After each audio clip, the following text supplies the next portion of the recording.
আল মিম্বার, হে আমার সাহাবীগণ তোমরা সবাই মিম্বারের নিকটবর্তী হয়ে যাও।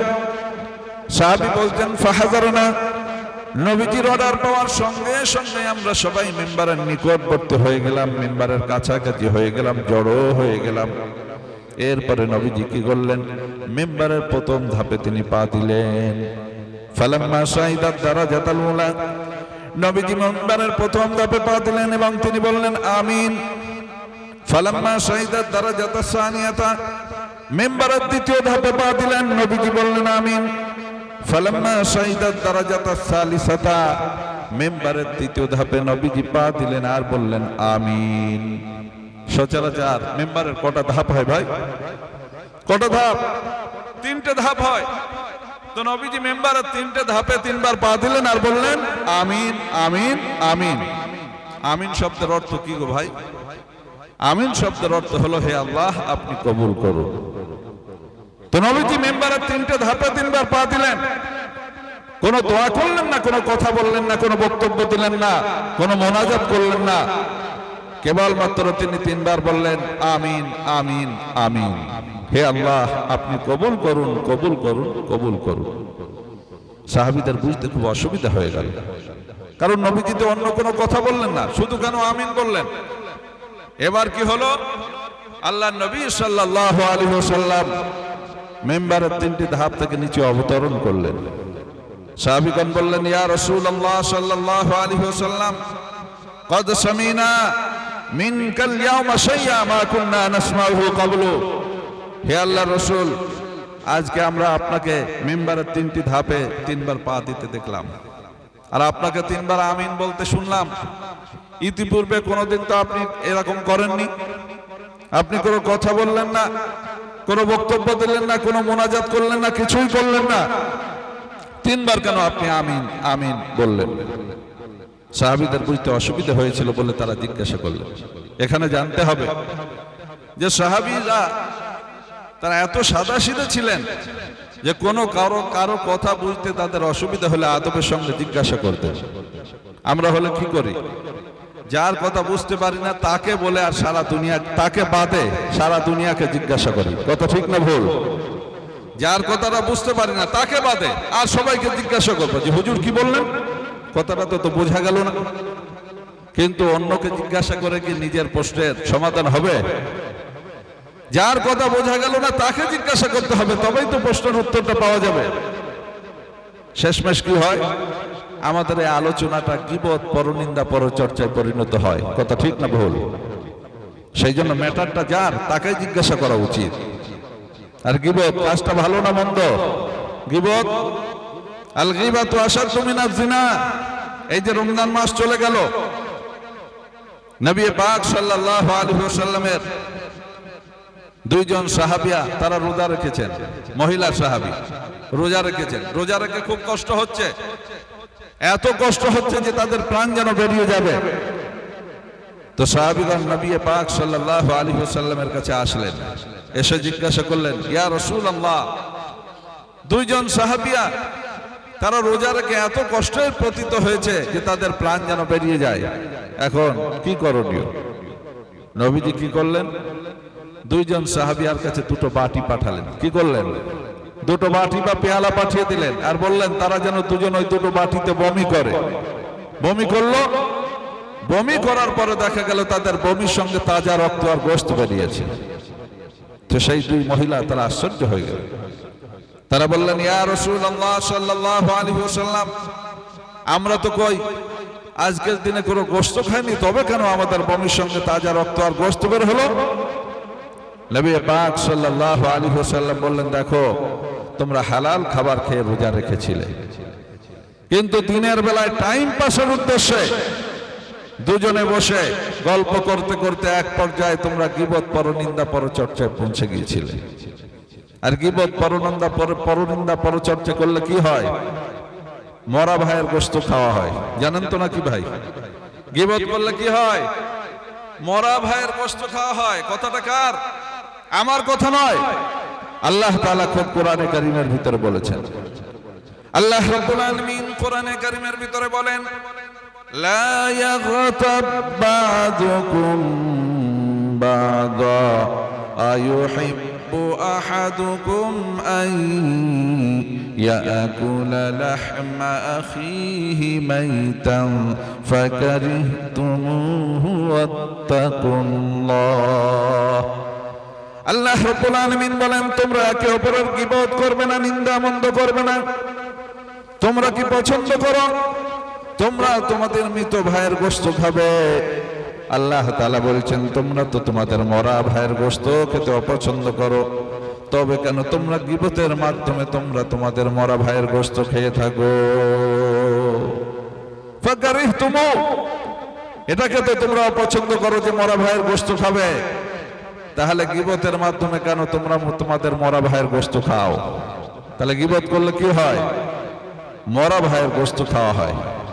আমরা বলছি কই সারা জীবনে এত গীবত করলাম, কোনদিন তো মুখে মরা ভাইয়ের গোশতের টেস্ট পেলাম না। নবী পাক সাল্লাল্লাহু আলাইহি ওয়াসাল্লামের জামানায় তা বাস্তবে প্রমাণিত হলো। হলো কি হলো না?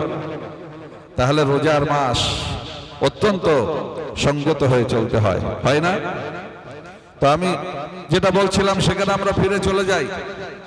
নবী পাক সাল্লাল্লাহু আলাইহি ওয়াসাল্লামের কথা সাহাবীগণ বুঝতে পারলেন না, তাকে জিজ্ঞাসা করলেন, ইয়া রাসূলুল্লাহ, কেন আপনি তিনবার আমিন বললেন? বলুন। তো নবী পাক সাল্লাল্লাহু আলাইহি ওয়াসাল্লামের ব্যাখ্যা দিলেন। আল্লাহ নবী বিশ্ব নবী জনাবে মুহাম্মদুর রাসূলুল্লাহ সাল্লাল্লাহু আলাইহি ওয়াসাল্লাম বললেন, হে আমার সাহাবীগণ, হে আমার উম্মতগণ, আমি যখন মেম্বারের প্রথম ধাপে পা দিলাম তখন হযরত জিবরিল আমিন আলাইহিস সালাতু ওয়াস সালাম আমার কাছে আসলেন। আর এসে তিনি বললেন, ইয়া রাসূলুল্লাহ সাল্লাল্লাহু আলাইহি ওয়াসাল্লাম, ওই ব্যক্তি ধ্বংস হয়ে যাক, ওই ব্যক্তি নিপাত যাক, বরবাদ হয়ে যাক যে ব্যক্তি পবিত্র রমাদানুল মুবারকের মাস পেল, আর এই মাসটা পাওয়ার পরেও নিজের জীবনের গুনাহ খাতাকে মাফ করাতে পারলো না, আর নিজের ঠিকানা জান্নাত বানাতে পারলো না, অবশ্যই অবশ্যই ওই ব্যক্তি ধ্বংস হয়ে যাক, নিপাত যাক, বরবাদ হয়ে যাক। হে আমার সাহাবীগণ, হে আমার উম্মতগণ, তোমরা কেউ হযরত জিবরিল আমিন আলাইহিস সালাতু ওয়াস সালামের এই বদদোয়া শুনতে পাওনি, কিন্তু আমি নবী নিজে কানে শুনলাম। এই জন্য হযরত জিবরিল আমিন আলাইহিস সালাতু ওয়াস সালামের সমর্থনে আমি বলে উঠলাম আমিন। অর্থাৎ আমি আল্লাহ তাআলাকে বললাম, হে রব্বুল আলামিন, হযরত জিবরিল আমিন আলাইহিস সালাতু ওয়াস সালাম যে বদদোয়া করলেন, মেহেরবানি করে আপনি তা কবুল করে নিন।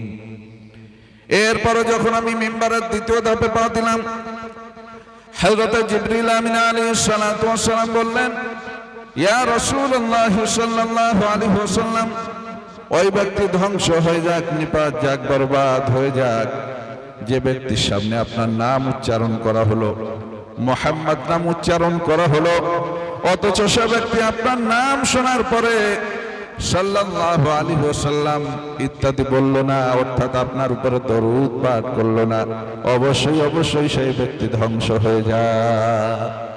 তোমরা কেউ শুনতে পাওনি, কিন্তু আমি নবী নিজে কানে শুনেছি, সুতরাং আমি তার সমর্থনে বলেছি আমিন, যে হে আল্লাহ, হযরত জিবরিল আমিন আলাইহিস সালাতু ওয়াস সালাম যে বদদোয়া করলেন, এই বদদোয়াকে আপনি কবুল করে নিন। এরপর তিনি বলেন, হে আমার সাহাবীগণ, হে আমার উম্মতিগণ, মিম্বারের তৃতীয় ধাপে পা দিলাম। নবীজি হযরত জিবরিল আমিন আলাইহিস সালাতু ওয়াস সালাম বললেন, ইয়া রাসূলুল্লাহ সাল্লাল্লাহু আলাইহি ওয়াসাল্লাম, ওই ব্যক্তি ধ্বংস হয়ে যাক, নিপাত যাক, বরবাদ হয়ে যাক যে ব্যক্তি তার বৃদ্ধ পিতা মাতা দুজনকে অথবা দুজনের একজনকে তাদের বার্ধক্যে পেল, অথচ তাদের বার্ধক্যে পাওয়ার পরেও তাদের খেদমত করে, তাদের সেবা যত্ন করে নিজের জীবনের গুনাহ খাতাকে মাফ করাতে পারলো না, নিজের ঠিকানা জান্নাত বানাতে পারলো না, অবশ্যই অবশ্যই ওই ব্যক্তি ধ্বংস হয়ে যায়। হে আমার সাহাবীগণ, তোমরা কেউ শুনতে পাওনি, কিন্তু আমি নবী নিজে কানে শুনলাম, এই জন্য আমি তার সমর্থনে বললাম আমিন। হে রব্বুল আলামিন, হযরত জিবরিল আমিন আলাইহিস সালাতু ওয়াস সালাম যে বদদোয়া করলেন, এই বদদোয়াকে আপনি কবুল করে নিন। ভাইরা আমার, মুহাদ্দিসিনরা এই হাদিস নিয়ে কালাম করেছেন, তারা ব্যাখ্যা করেছেন। আমরা যদি এখানে বিশ্লেষণে বসি তাহলে বুঝতে পারবো।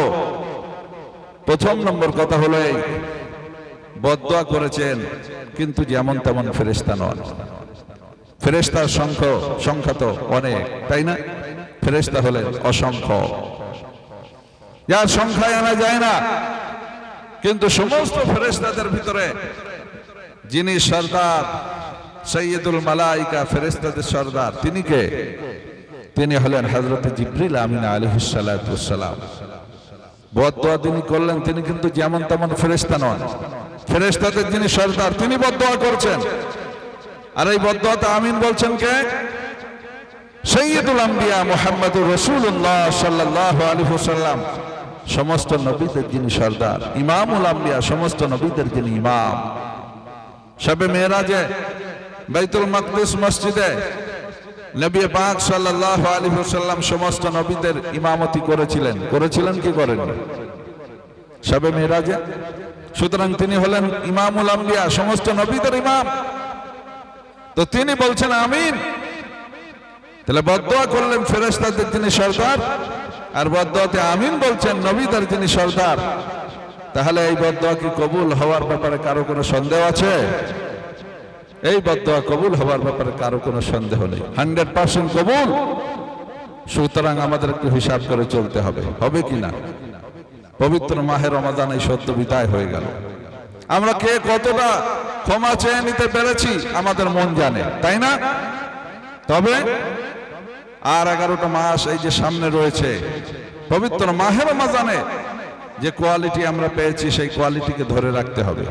সেই জন্য নবী পাক সাল্লাল্লাহু আলাইহি ওয়াসাল্লাম বলেছেন, মান সামা রমাদান, যে ব্যক্তি পবিত্র মাহে রমাদানে রোজা করলো, সুম্মা আতবাহু বিসিত্তিন মিন শাওয়াল, তারপরে শাওয়াল মাসে আরো 6টা রোজা করলো। এই যে মাসটা চলছে, কোন মাস এটা? শাওয়াল মাস। ভাই এখানে কে ঘুমাচ্ছে, নাক দেখাচ্ছে নাকি? একটু জাগিয়ে দিন, একটু মেহেরবানি করে জাগিয়ে দিন। তো যে ব্যক্তি রমজান মাসে রোজা করলো, আর তারপরে আর 6টা রোজা করলো, তাহলে মোট রোজা হলো কত? 1 মাস আর 6 মাস। যদি 30 হয়, 30 আর 6 36। এখানে একটা মশলা বলবো, তাহলে মাস নবী পাক সাল্লাল্লাহু আলাইহি ওয়াসাল্লাম বলেছেন, আমার দিকে লক্ষ্য করুন, আমার দিকে লক্ষ্য করুন ভাই।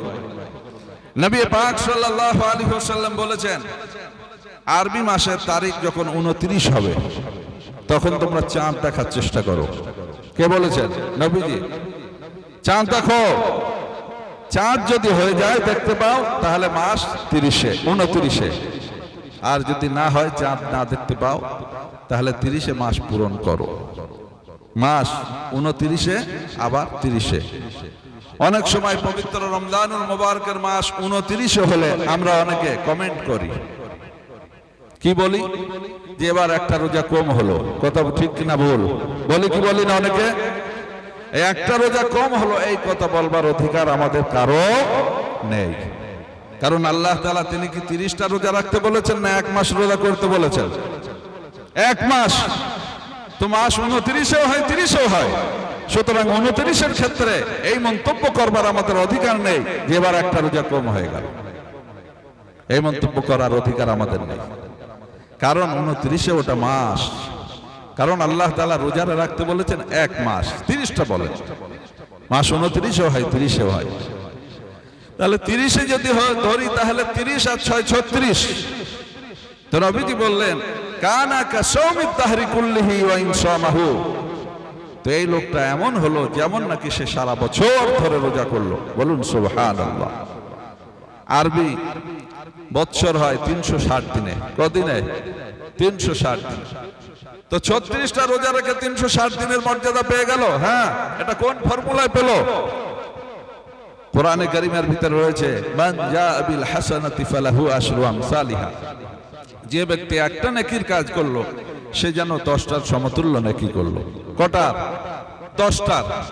তাহলে একটা রোজা সমান 10, 1 × 10, তাই তো? তাহলে 30টা যদি করে 30 × 10 কত হলো? 3 × 10 = 30, 300। আর 6 × 10, তাহলে 6 × 10 = 60, তাহলে 360 হলো কি হলো না? তাহলে 36টা রোজা করে 360 এর রোজার মর্যাদা সে পেয়ে গেল। এবার কথা হলো, মর্যাদা নিয়ে তো কোনো লাভ নেই যদি তার কোয়ালিটি না থাকে। সার্টিফিকেট তুলে রেখে কোনো লাভ আছে যদি কোয়ালিটি না থাকে? তো 36টা রোজা রেখে 360 দিন রোজা রাখার মর্যাদা পেয়ে গেলাম। তার মানে হলো এই, রমজান মাসে যেমন আমরা সংযত হয়ে চলেছিলাম, সারাটা বছর এইভাবে সংযত হয়ে চলতে হবে। হবে কি হবে না? বাড়তি নফল নামাজ পড়ি, কোরআন তেলাওয়াত করি, কোরআনের সঙ্গে সম্পর্ক রাখি। আজ যদি আমরা আত্মসমীক্ষায় বসি, এখানে আপনারা যারা বসে রয়েছেন, আমরা যদি হাত তোলাতুলি করি যে আমরা কজন কোরআন জানি আর কজন কোরআন জানি না, আমার মনে হয় হাত তোলাতুলি করলে ফলাফলটা খুব একটা সন্তোষজনক হবে না। কথা ঠিক বলছি না ভুল? খুব একটা সন্তোষজনক হবে না। কারণ আমাদের সমাজের অনেকেই রয়েছে কোরআন জানে না। কিন্তু সবচাইতে বিপদ হলো এই, কোরআন না জানাটাকে আমরা কোনো দোষ বলে মনে করছি না। আমাদের ঘরের সন্তানেরা যদি বাংলা না জানে, দোষ। ইংরেজি যদি লিখতে পড়তে না জানে, দোষ। অঙ্ক না জানলে দোষ। কিন্তু আমাদের ঘরের ওই সন্তান কোরআন জানে না, তার জন্য আমরা কোনো দোষারোপ করি না। কথা ঠিক না ভুল? কোরআনের সঙ্গে সম্পর্ক রাখতে হবে। পবিত্র রমজানুল মুবারকের মাস চলে গেছে, কোরআনের মাস ছিল, তাই না? শাহরু রমাদান আল্লাযী উনজিলা ফীহিল কুরআন। পবিত্র মাহে রমাদান, যে মাসে কোরআন অবতীর্ণ হয়েছে, ওই মাসে আমরা খতম তারাবি শুনি। হাফেজ কোরআনের পিছনে ইহতিমামের সঙ্গে আমরা পুরো কোরআন শুরু থেকে নিয়ে শেষ পর্যন্ত শুনি। তার মানে কি? আর 11টা মাস কোরআনের সঙ্গে একটা নিবিড় সম্পর্ক রাখতে হবে। দৌড় করা হলো একটা। রমজানুল মুবারকের মাস যখন আসতো, হযরতে জিবরিল আমিন আলাইহিস সালাতু ওয়াস সালাম আর নবী পাক সাল্লাল্লাহু আলাইহি ওয়াসাল্লাম তারা দুজনে কোরআনে দৌড় করতেন, কোরআন শোনাশুনি করতেন। এবং যে বছরে নবীজির ওফাত হয়েছিল, ইন্তেকাল হয়েছিল, সেই বছরে রমজান মাসে দুবার দৌড় করেছিলেন। দুবার করে দৌড়, একবার নয়। তাহলে আমাদের কোরআনের সঙ্গে একটা নিবিড় সম্পর্ক রাখতে হবে, হবে না? ভাইরা আমার, আসুন আমরা ওই হাদিসের বিশ্লেষণে চলে যাই। তাহলে রমজান মাস যে পেল, অথচ তার গুনাহ মাফ হলো না, আর তার নিজের ঠিকানা জান্নাত হলো না, তাহলে ও ব্যক্তি ধ্বংস হোক। তার মানে রমজান মাসে যদি সে গুনাহ মাফ না করাতে পারে, আর যদি রমজান মাসে সে যদি নিজের ঠিকানা জান্নাত বানাতে না পারে, তাহলে আর কবে সে জান্নাত বানাবে? আর কবে নিজের গুনাহকে মাফ করাবে? খুব গুরুত্বপূর্ণ কথা। কিন্তু সে মৌকা তো পার হয়ে গেছে। এবার আসুন দ্বিতীয়, নবীজির নাম শুনে দরুদ পড়তে হবে, তাই না? আমরা যে নামাজ আদায় করি, নামাজের ভিতরে যেমন তেমন দরুদ পড়লে হবে? দরুদের নাম কি? দরুদের নাম হলো দরুদে ইব্রাহিম। আমাদের সমাজে এমন মানুষও আছে দরুদে ইব্রাহিম মুখস্থ নেই। কথা ঠিক না ভুল? এমন মানুষও আছে। আরে বাবা, দরুদ তো অনেক দূরের কথায় চলে গেলাম। মানুষ মাটি দেওয়ার সময়, মানুষ মারা গেলে প্রথমে কি করতে হয়? মৃত ব্যক্তিকে আমরা গোসল দিই, তাই তো? গোসল দেওয়ার পরে কি করি? মৃত ব্যক্তিকে আমরা কাফন পরাই। তারপরে কি করি? তার আমরা জানাজা পড়ি। জানাজার ভিতরে কয় ফরজ আমরা অনেকে জানি না। কথা একদম বাস্তব বলছি। আপনি যদি বলেন, আপনারা যদি আমাকে বলেন যে আপনি ভুল বলছেন, এক্ষুনি প্রমাণ করব। এই মজলিসেই প্রমাণ করব যে আমাদের সমাজের অনেক মানুষ রয়েছে যারা জানাজার ভিতরে কয় ফরজ এটা জানে না। আর একটা উসুল আছে, একটা ফর্মুলা হলো এই, যে কাজ করা ফরজ সেটা জানা ফরজ, যে কাজ করা ওয়াজিব সেটা জানা ওয়াজিব, যে কাজ করা সুন্নত সেটা জানা সুন্নত, যে কাজ করা নফল সেটা জানা নফল। তাহলে যে কাজ ফরজ হবে সেটা জানতে হবে তো নাকি? জানা ফরজ। তাহলে জানাজার ভিতরে যদি ফরজ থাকে তাহলে সেটা জানাও ফরজ। জানাজার ভিতরে দুটো ফরজ। কটা? দুটো। এক নম্বর ফরজ হলো দাঁড়ানো। ভালো করে মনে রাখবেন, দাঁড়ানো, দাঁড়িয়ে জানাজা পড়তে হবে। 2 নম্বর ফরজ হলো জানাজায় 4 বার তাকবীর বলা, আল্লাহু আকবার, এই কথাটা মুখে উচ্চারণ করে বলা। এই 4 তাকবীর মিলে একটা। সুতরাং ইমাম সাহেব তিনি যখন আল্লাহু আকবার বলে জানাজা শুরু করবেন, মুক্তাদিরা পিছনে শুধুমাত্র এই হাত বাঁধতে নেবেন তা নয়, তাদের মুখে উচ্চারণ করে বলতে হবে আল্লাহু আকবার। 4 বার বলতে হবে, মুখে উচ্চারণ করে বলবো ইনশাআল্লাহ। তাহলে 1 নম্বর ফরজ কি? জানাজায় 2 ফরজ, 1 নম্বরে দাঁড়ানো, 2 নম্বরে 4 বার আল্লাহু আকবার বলা। বলবো ইনশাআল্লাহ, তাই না? এরপরে জানাজা থেকে যখন আমরা ফারিগ হয়ে যাই, মৃত ব্যক্তিকে আমরা কবরস্থানে নিয়ে যাই, সেখানে গিয়ে মৃত ব্যক্তিকে আমরা কবরে নামাই। আমি আপনাদেরকে এখানে একটা জরুরি মাসলা বলবো, সেটা হলো এই, মৃত ব্যক্তিকে কবরে শোয়ানোর সুন্নত তরিকা কি? মৃত ব্যক্তিকে কবরে শোয়ানোর সুন্নত তরিকা হলো ডান কাতে কিবলামুখী করে শোয়ানো।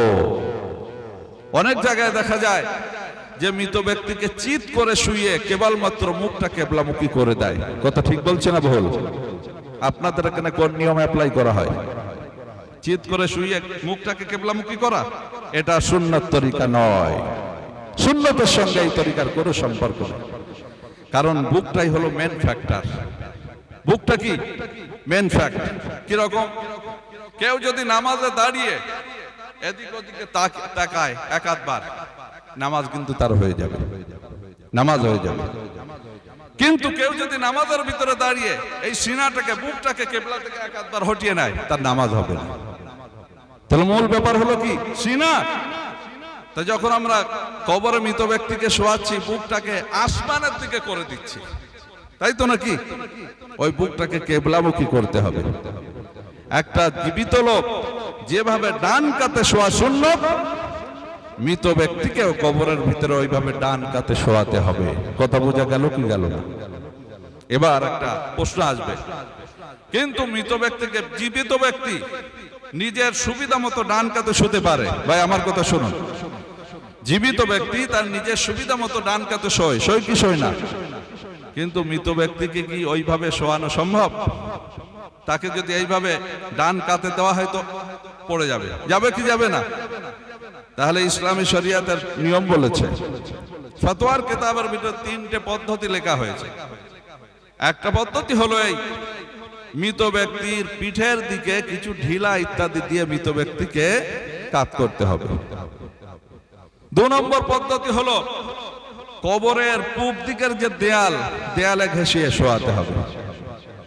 3 নম্বর পদ্ধতি হলো এই, কবরের মাঝখানে একটা নালা মতো করতে হবে। নালা বোঝেন তো? নালা, নালা মতো একটু মাটি কেটে এই একটা খাপ বানাতে হবে। খাপ, সেই খাপের ভিতরে কাঁধ পর্যন্ত ঢুকিয়ে দিতে হবে। তাহলে অলরেডি মৃত ব্যক্তি ডান কাতে কিবলামুখী হয়ে শুতে পারবে। কত ঠিক কিনা? ইনশাআল্লাহ শোয়ানো যাবে। হাদিস শরীফের ভিতর রয়েছে, নবী পাক সাল্লাল্লাহু আলাইহি ওয়াসাল্লাম বলেছেন, মান তামাসসাকা বিসুন্নতি ইনদা ফাসাদি উম্মতি ফালাহু আজরু মিয়াতি শাহীদ। যে ব্যক্তি ফিতনা ফাসাদের যুগে আমি নবী বিশ্ব নবীর একটা সুন্নতের বাস্তবায়ন ঘটাবে, আমি নবী বিশ্ব নবীর একটা সুন্নতের উপর আমল করবে, আল্লাহ রাব্বুল আলামিনের রাস্তায় 100 বার গলা কাটিয়ে শহীদ হয়ে গেলে যে মর্যাদা পাওয়া যায়, সেই মর্যাদার অধিকারী সে হয়ে যায়। বলুন সুবহানাল্লাহ। 100 শহীদের মর্যাদা। শহীদরা কত মর্যাদাবান জানেন? বিনা হিসাবে তারা জান্নাতে যাবে, তাদের কোনো হিসাব হবে না। শহীদের ব্যাপারটাই আলাদা। সচরাচর মৃত ব্যক্তি মারা গেলে, মানুষ মারা গেলে আমরা কি করি? মৃত ব্যক্তি গোসল দিই, তাই তো নাকি? কিন্তু যে আল্লাহ তাআলার রাস্তায় শহীদ হবে, তাকে কি গোসল দেওয়া হবে? না, গোসল দেওয়া হবে, তাকে ওইভাবেই দাফন করতে হবে। তার মানে তার ব্যাপারটাই আলাদা। নবী পাক সাল্লাল্লাহু আলাইহি ওয়াসাল্লাম তাই বললেন, যে ব্যক্তি ফিতনা ফাসাদের যুগে, এটা ফিতনার যুগ, তাই না? এখানে ফতোয়ার অভাব নেই, আছে? ওই ইউটিউব মাওলানা আছে, তার থেকে শুনে শুনে এত ফতোয়াবাজি বর্তমান সময় চলছে, আল্লাহর পানা। এই ফিতনা ফাসাদের যুগে যদি আমরা নিরাপদে জীবন যাপন করতে চাই, জীবিত আলেম ওলামাদের সঙ্গে যোগসূত্র রাখতে হবে। কত ঠিক কিনা? জীবন্ত আলেম ওলামাদের সঙ্গে সম্পর্ক রাখতে হবে। আল্লাহ নবী বিশ্বনবী জনাবে মুহাম্মদুর রাসূলুল্লাহ সাল্লাল্লাহু আলাইহি ওয়াসাল্লাম বলেছেন, কোন আলিমা, হে আমার সাহাবীগণ, হে আমার উম্মতিগণ, তোমাকে 4টে প্রস্তাব দিলাম। 1 নম্বর হলো, হয় তুমি নিজে আলেম হও। 2 নম্বর হলো মুতাআল্লিমা, আলেম না হতে পারলে কমসে কম আলেমের ছাত্র হও। তাও যদি না হতে পারো, মুহিব্বা, আলেম ওলামাকে মন থেকে ভালোবাসো। তাও যদি ভালো না বাসতে পারো, মুস্তামিয়া, আলেম ওলামাদের কথা মনোযোগ সহকারে শোনো। তাহলে কটা হলো? 4টে। আলেম হও, আলেমের ছাত্র হও, তাদেরকে ভালোবাসো, অথবা তাদের কথা মন দিয়ে শোনো। তারপরে নবীজি বললেন ওয়ালা তাকুন খামিসা, খবরদার এই 4 শ্রেণী বাদ দিয়ে তোমরা কোনো পঞ্চম শ্রেণীর অন্তর্ভুক্ত হবে না। ফাতাহলিকু, আমি নবী তোমাদেরকে বলছি যদি কোনো পঞ্চম শ্রেণীর অন্তর্ভুক্ত হও তাহলে তোমার ধ্বংস অনিবার্য। বলুন নাউযুবিল্লাহ। আমরা কি আমাদের ধ্বংস চাই না নিরাপত্তা চাই? সুতরাং জীবন্ত আলেম ওলামা, আপনার এলাকার ওলামায়ে হাক্কানীদের সঙ্গে আপনার যোগাযোগ রাখবেন। কোনো সমস্যা হলে তাদেরকে মাসলা মাসাইল জিজ্ঞাসা করবেন। রাখা যাবে ইনশাআল্লাহ? রাখবো, তাই না? মসজিদের ইমাম সাহেবের সঙ্গে সম্পর্ক রাখুন, তাকে ভালোবাসুন, তার কাছে শেখাশেখি করুন। তো আমি যেটা বলছিলাম যে দরুদ ইব্রাহিম তো অনেক দূরের কথা হয়ে গেল। এবার মৃত ব্যক্তিকে কবরে নামানো হলো, শোয়ানো হলো, ডান কাতে কেবলামুখী করা হলো। আর একটা কথা আপনাদেরকে বলি, নবী পাক সাল্লাল্লাহু আলাইহি ওয়াসাল্লাম যেখানে আরাম করছেন মদিনা মুনাওয়ারা সবুজ গম্বুজের নিচে, তাই না? ওই সবুজ গম্বুজের নিচে কজন শুয়ে রয়েছেন বর্তমানে? 3 জন শুয়ে রয়েছে। নাম্বার 1 আল্লাহ নবী, বিশ্ব নবী জনাবে মুহাম্মদুর রাসূলুল্লাহ, সবাই বলুন সাল্লাল্লাহু আলাইহি ওয়াসাল্লাম। এই মুহূর্তে আল্লাহ তাআলার একটা নিযুক্ত ফেরেশতা আমার আপনার প্রত্যেকের দরুদকে মদিনা মুনাওয়ারার রওজায়ে আতহারে গিয়ে আমার আপনার নাম এবং আমাদের পিতার নাম ধরে নবীজির রওজায় পৌঁছে দিলেন। বলুন সুবহানাল্লাহ। হাদিস শরীফের ভিতর রয়েছে যে ব্যক্তি একবার দরুদ পড়ে তার পঠিত দরুদকে তার পিতামাতার, তার পিতার নাম নিয়ে, তার নাম নিয়ে রওজায়ে আতহারে গিয়ে পৌঁছে দেয় একদল ফেরেশতা। তারা এই কাজেই নিযুক্ত। বলুন সুবহানাল্লাহ। তো প্রথম নম্বর যিনি শুয়ে রয়েছেন বিশ্বনবী সাল্লাল্লাহু আলাইহি ওয়াসাল্লাম। দ্বিতীয় নম্বরে যিনি শুয়ে রয়েছেন তিনি হলেন হযরত সিদ্দিক আকবর আবু বকর সিদ্দিক রাদিয়াল্লাহু তাআলা। 3 নম্বরে শুয়ে আছেন কে? হযরত ওমর ফারুক রাদিয়াল্লাহু তাআলা আনহু। হযরত ওমর ফারুক রাদিয়াল্লাহু তাআলা আনহু আল্লাহ তাআলার কাছে দোয়া করতেন, আল্লাহুম্মা রযুকনি শাহাদাতান ফি সাবিলিক ওয়াজআল মাউতি ফি বালাদি রাসূলিক। হে রব্বুল আলামিন, আমার মৃত্যু যেন তোমার রাস্তায় শহীদের মৃত্যু হয়, আর আমার মৃত্যু যেন তোমার হাবিব বিশ্বনবী জনাবে মুহাম্মদুর রাসূলুল্লাহ সাল্লাল্লাহু আলাইহি ওয়াসাল্লামের শহর মদিনা মুনাওয়ারায় হয়। তার দুটো দোয়াই কবুল হলো। হলো কি হলো না? কারণ তিনি যেমন তেমন মাপের লোক ছিলেন না।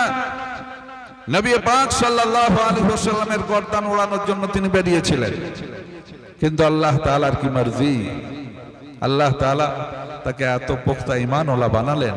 নবীজি তার সম্পর্কে বললেন, লাউ কানা বাদি নবী লাকানা উমর, যে আমার পরে যদি কেউ নবী হতে পারতো, নবুয়তের রাস্তা খোলা থাকতো, তাহলে কে হতো? সেটা হযরত ওমর ফারুক রাদিয়াল্লাহু তাআলা আনহু। রওজায়ে আতহারের নিচে শুয়ে রয়েছেন 3 জন। তারিখে মদিনা মুনাওয়ারা, মদিনা মুনাওয়ারার ইতিহাসের ভিতরে লেখা রয়েছে। সর্বপ্রথম শুয়ে রয়েছেন নবীজি, তার পাশে নয় বরং লেখা রয়েছে তার পিঠের কাছে হযরতে আবু বকর সিদ্দিক রাদিয়াল্লাহু তাআলা আনহু, আর তার পিঠের কাছে হযরত ওমর ফারুক রাদিয়াল্লাহু তাআলা আনহু। তাহলে পিঠ কখন হবে? যখন ডান কাতে কিবলামুখী হয়ে শুয়ে থাকবে, তাই না? কাত হয়ে শুয়ে থাকবে তবেই তো পিঠ হবে, নাকি ভাই? সোজাসুজি যদি মাটিতে পিঠ দিয়ে শুয়ে থাকে তাহলে পিঠের কোনো প্রশ্ন আসে? তো ওই কিতাবের ভিতরে লেখা রয়েছে যে হযরত আবু বকর সিদ্দিক রাদিয়াল্লাহু তাআলা আনহু শুয়ে রয়েছেন নবীজির পিঠের কাছে, আর হযরত ওমর ফারুক রাদিয়াল্লাহু তাআলা আনহু তিনি শুয়ে রয়েছেন হযরত আবু বকর সিদ্দিক রাদিয়াল্লাহু তাআলা আনহুর পিঠের কাছে। তাহলে পিঠের প্রশ্ন কখন আসবে? যখন ডান কাতে শুয়ে থাকবে, তাই না? সুতরাং কবরে আমরা মৃত ব্যক্তিকে ওই সুন্নত তরিকায় শোয়াবো ইনশাআল্লাহ।